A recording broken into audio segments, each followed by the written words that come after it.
Morning viewers, welcome to Telugu one academy current affair classes. ఈరోజు current affairs క్లాసెస్లో భాగంగా మనం international affairs, national affairs and some appointments గురించి చూద్దామండి. ముందుగా ఇంటర్నేషనల్ అఫైర్స్ సంబంధించి స్టార్ట్ చేద్దాం. 4th Quad foreign ministers meeting జరిగిందండి. The meeting was held in Melbourne, Australia. అసలు క్వాడ్ అంటే ఏంటి? Quad means a quadrilateral security dialogue between India, USA, Japan and Australia. Indo పెసిఫిక్లో ట్రేడ్ అనేది సరిగ్గా జరగడానికి వీళ్ళు దీన్ని నిర్వహిస్తారండి. బేసిక్గా దానికి సంబంధించిన ఫారెన్ మినిస్టర్స్ మీటింగ్ అనేది ఆస్ట్రేలియాలో జరిగింది.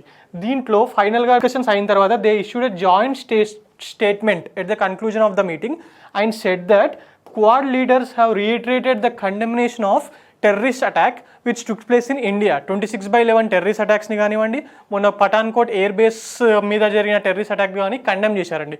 అలాగే they issued a statement that in a joint statement Quad minister reaffirmed the UNSC resolution 2593 passed in 2021. అసలు ఈ UNSC 2593 రెజల్యూషన్ అంటే ఏంటండి? ఇది ఆఫ్ఘనిస్తాన్కి సంబంధించిన రెజల్యూషన్.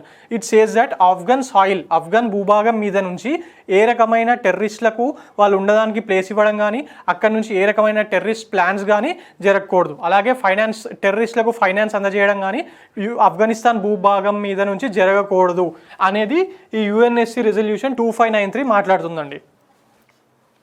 మెయిన్గా the group of ministers who held their 4th Quad ministerial meeting in Melbourne also resolve to speed up delivery of more than 1 billion COVID vaccines of హైదరాబాద్లో తయారు చేస్తున్నారండి. ఈ వ్యాక్సిన్స్ బయాలజికల్ వ్యాక్సిన్స్, వాటిని డెలివరీ స్పీడప్ చేయాలని చెప్పి decision తీసుకున్నారండి.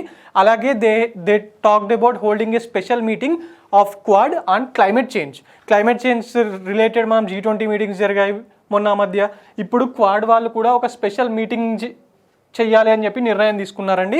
And also to ensure maritime security in the reason. Indo Pacific ఏరియాలో maritime security అనేది ప్రాపర్గా ఉండాలి, అన్ని రూల్ బేస్డ్గా జరగాలి అనేది క్వాడ్ వాళ్ళ ఇంటెన్షన్ అండి. These are mainly Quad is said that this is mainly against China.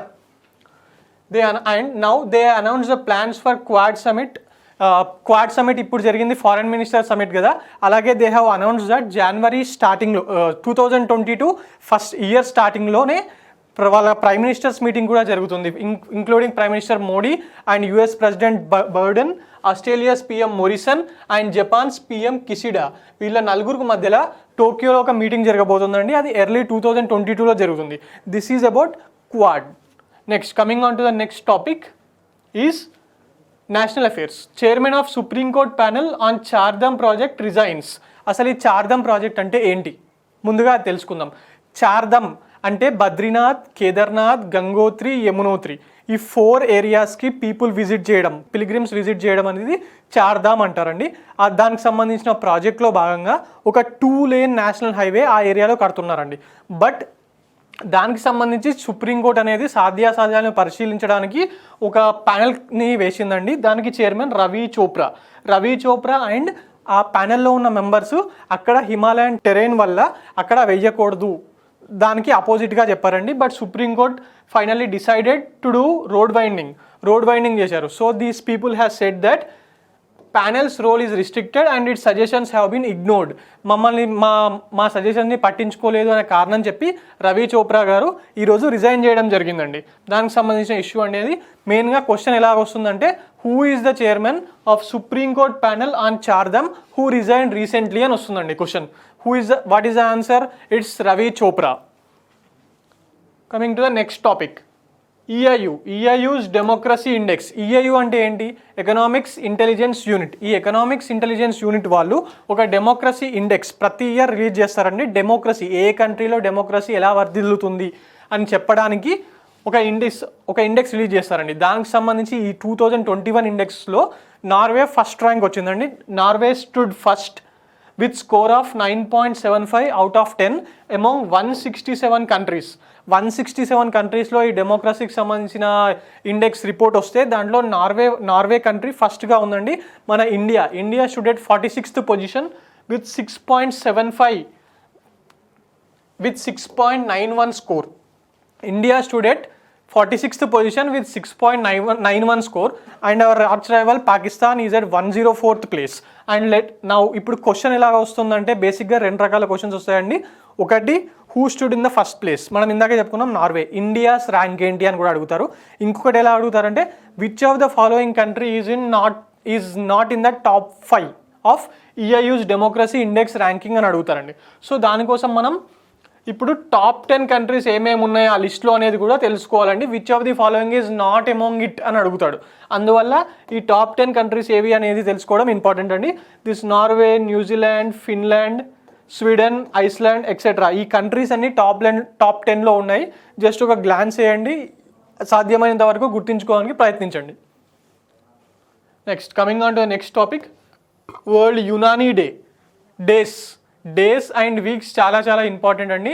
ప్రతి ఎగ్జామ్లో ఒక క్వశ్చన్ అయితే డేస్ మీద కానివ్వండి లేకపోతే వీక్స్ మీద కానివ్వండి వస్తుంది. మనం మొన్న financial literacy day, week off RBI గురించి మాట్లాడుకున్నాం. అలాగే వరల్డ్ పల్సెస్ డే గురించి మాట్లాడుకున్నాం. ఇప్పుడు వరల్డ్ యునానీ డే అండి. World Unani day is observed on February 11th. February 11th రోజు వరల్డ్ యునానీ డే అనేది సెలబ్రేట్ చేస్తారండి. To mark the birth anniversary of Hakim Ajmal Khan. ఎవరిది? హకీమ్ అజ్మల్ ఖాన్. ఇది కూడా క్వశ్చన్ కావచ్చండి. To mark the birth anniversary of whom అని అడుగుతాడు. It's Hakim Ajmal Khan. The first Unani day was celebrated in 2017. 2017 నుంచి ఈ యునానీ డే అనేది సెలబ్రేట్ చేయడం జరుగుతుందండి. It was celebrated in 2017 at central research institute of Unani medicine. ఇది కూడా ఒక స్టాండర్డ్ స్టాటిక్ జీకే క్వశ్చన్ కింద అడగచ్చండి. ఏమనంటే central research institute of Unani medicine ఇది ఎక్కడ ఉంది అని. It is in Hyderabad. The main intention of observing this world Unani day is that they wanted to spread the awareness among people about the healthcare delivery of Unani గురించి normal జనాల్లో spread చేయడానికి ఇది కూడా one of the alternative medicine అనేది చాలా ప్రాముఖ్యత కలిగిన alternative medicine ఉంది అని చెప్పి తెలియజేయడానికి, దీన్ని స్ప్రెడ్ చేయడానికి డే నిర్వహిస్తున్నారండి. మనకు సంబంధించిన వాళ్ళల్లో మన నిజాం, 7th నిజాం మీర్ ఉస్మాన్ అలీ ఖాన్ ఉండే కదా, అతను కూడా యునానీ మెడిసిన్నే ఫాలో అయ్యేవాడండి. ఎప్పుడు కూడా మన వెస్టర్న్ మెడిసిన్ని కానీ ఎప్పుడు ఫాలో కాలేదు. He followed Unani medicine system only. And who is this Hakim Ajmal Khan? Hakim Ajmal Khan was an Indian Unani physician who was a great scholar, a social reformer and Indian national freedom fighter. ఆ టైంలో ఈయన ఇండియన్ నేషనల్ మూవ్మెంట్లో చాలా చురుగ్గా పాల్గొన్నారండి. And he was a Unani medical educationalist and founder of scientific research. ఈ యునానీ మెడిసిన్కి సంబంధించి scientifically research చేయడం కూడా ఈయనే స్టార్ట్ చేశారండి. అందువల్ల ఈయన బర్త్డే రోజే ఈ వరల్డ్ యునానీ డే అనేది జరుపుకుంటారు. Right, now coming to the question and answers. మనం ఇప్పుడు తెలుసుకుందాం. 4th Quad foreign ministers meeting was held at. 4th quad అంటే ఇందాక చెప్పాను కదా, క్వాడ్రిలేటరల్ సెక్యూరిటీ డైలాగ్. దీనికి సంబంధించిన ఫారెన్ మినిస్టర్స్ మీటింగ్ అనేది ఎప్పుడు జరిగింది? ఫస్ట్ ఇది 4th ఫారెన్ మినిస్టర్స్ మీటింగ్ అంటున్నారంటే ఫస్ట్ క్వాడ్ మీటింగ్ అనేది 2017లో జరిగిందండి. 2017 నుంచి ఈ క్వాడ్ మీటింగ్స్ అనేవి జరుగుతున్నాయి. మరి ఈ ఇయర్ ఎక్కడ జరిగింది? Options are A Sydney, B Tokyo, C Washington, D Melbourne and E New Delhi. ఒకటి మన ఇండియాలో జరగలేదు. మన ఇండియాలో జరుగుంటే న్యూస్ చాలా వైడ్ స్ప్రెడ్గా ఉండేది. రైట్, మన పేపర్స్లో ఇండియాలో జరగలేదు. మరి ఎక్కడ జరిగింది?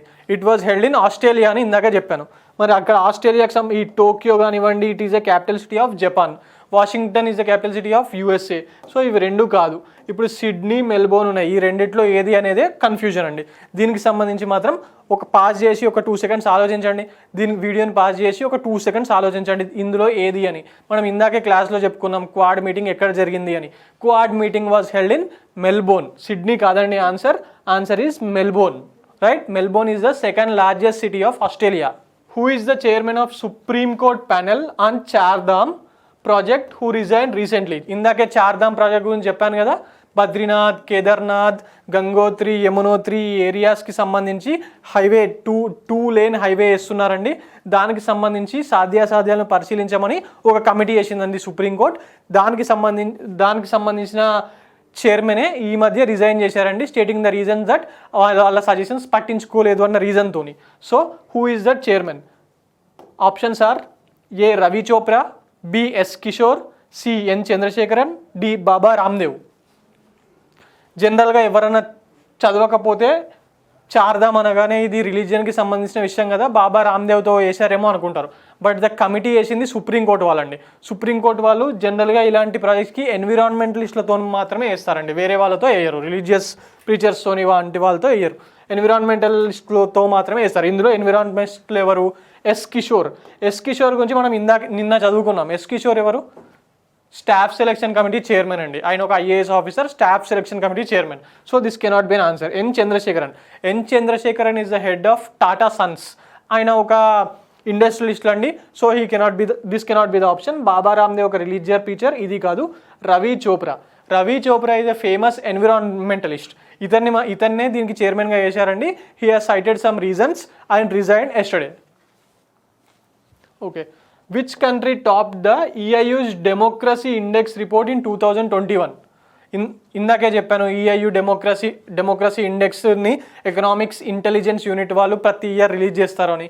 దాంట్లో నుంచి ఏ కంట్రీ అనేది టాప్ చేసింది? Options are A Norway, B India, C USA, D Pakistan. Right answer is Norway.